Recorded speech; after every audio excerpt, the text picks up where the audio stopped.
It's cozy news time. I thought this was going to be a really chill month, so we're kind of late on the cozy news. We got some tea. Also, sorry about the orange. It's my phone. I'm still trying to set everything up, but one day we will be less orange. First up, Steam Next Fest is happening. Which is Steam's celebration of games where you can play a ton of free demos for games that have yet to be released. It's a good way to see what's out there in the gaming world, what's coming, what's a wish list, maybe help some indie devs get some numbers on their wish listing. It runs from October 14th to the 21st, so hopefully this video is out before the 21st. If not, just ignore this part of the video, I guess. I'm really excited to try out Luma Island. It looks really promising, explory, cozy game. Honestly, give me treasure chests in a world to walk around and I'm pretty sold. The big news for the week that you've probably heard are the Pokemon leaks. I have a whole thing scripted out for everything I was gonna say. I wasn't gonna go into too much detail, but I don't really know how the Nintendo ninjas are going to handle this leak, so I'm gonna go into way less detail. Basically, there was a terabyte of information that got hacked from Game Freak's computer servers, I don't know, whatever you want to call it. And people have been releasing information about unreleased future games and movies, as well as concept art for Pokemon, which has been really cool. Some lore. There's a lot of what feels like fan fiction about Pokemon and humans, and that is where I'm going to leave that. There was a lot of employee information that also got hacked. I don't know how much of that they're releasing. Hopefully they keep that under wraps, but there's a ton of places you can go look to get summaries of all of the leaks if you really want to. I'm not going to list them here. Some of it's just stuff that we knew was coming. Like, obviously there's eventually going to be a new generation of Pokemon and a new anime probably to go with it. But then there's other cool stuff in there too. I'll leave it at that. Nintendo ninjas, be nice. All right, on to games I can actually talk about.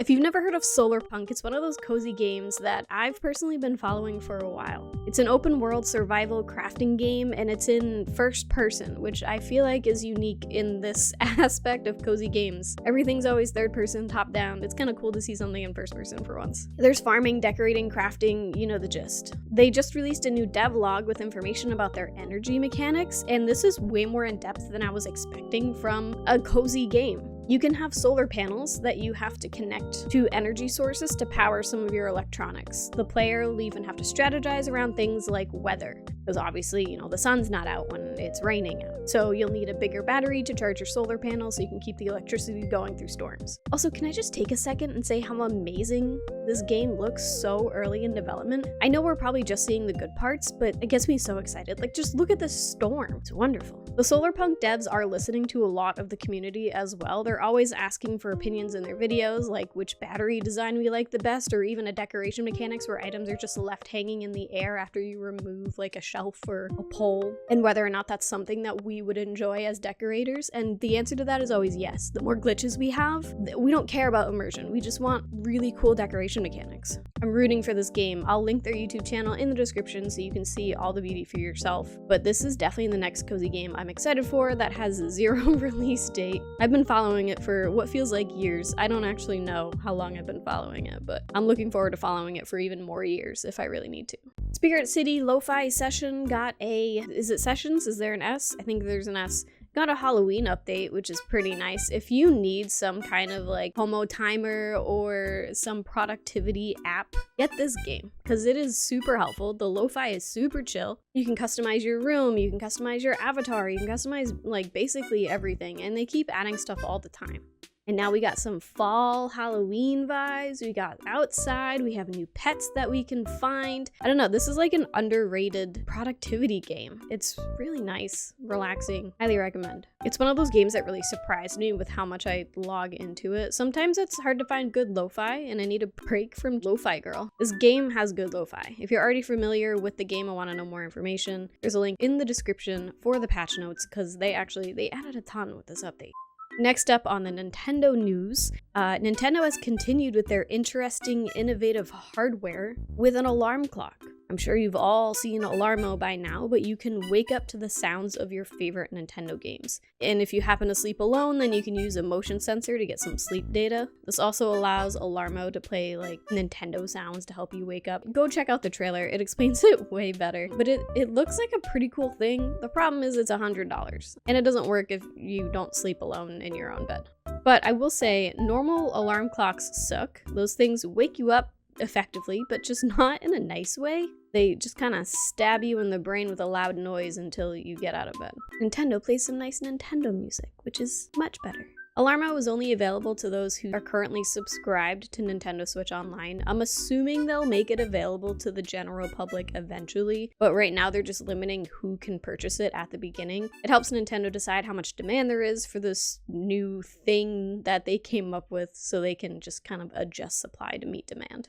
Speaking of demand, if you missed it, Nintendo opened up some secret playtest applications the other day, and if you did not click the button within the first 5 seconds of the applications being open, you didn't get in. Unfortunately, everything that those lucky 10,000 who were selected will experience is going to be under NDA. Nintendo leaks are gold.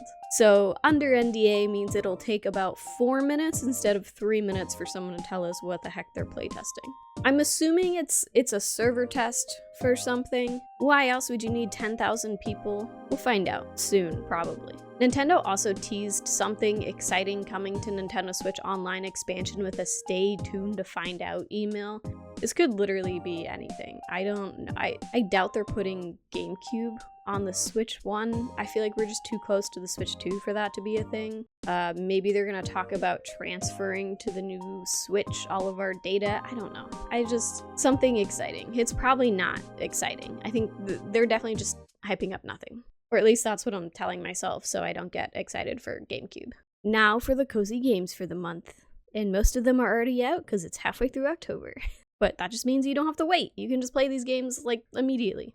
First up, Europa. This is a puzzle explory adventure game. It's giving like Sky and Xenoblade vibes for some reason. You can glide, fly, solve mysteries, discover the world and stories of Europa. If you're looking for a chill exploring game, this is your calling. Backyard Baseball is hitting the nostalgia train and released on Steam. This is a port of the 1997 game. It's not updated at all. It's very true to its past self, but it's just as enjoyable. I hope they come out with more. I spent way too much time playing Backyard Basketball in my life, and the second they come out with Backyard Basketball, I'm buying it. Super Mario Party Jamboree is out as well. Nintendo just keeps improving on these Mario Party games with each new release. I don't even know what number we're at now. Mario Party games are good, except for that first one that came out on Switch. That one wasn't good. But if this is anything like Mario Party Superstars, it's gonna be an immediate hit.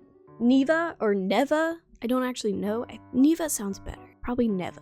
It's a side-scroller platformer puzzle game made by the developers of Gris, so you know it's gonna be a good game. You play as a girl and her wolf as they adventure through a dying world, and you try to save it, possibly. I'm assuming that you just need to stop the world from dying. But the art is very pretty, and I don't really care about the story, because this game just looks really good. If you're a Hollow Knight or an Animal Well enjoyer, you'll probably enjoy this too. Now for the games that aren't currently out as of the recording of this video. Potionomics is a deck-building potion crafting shop sim.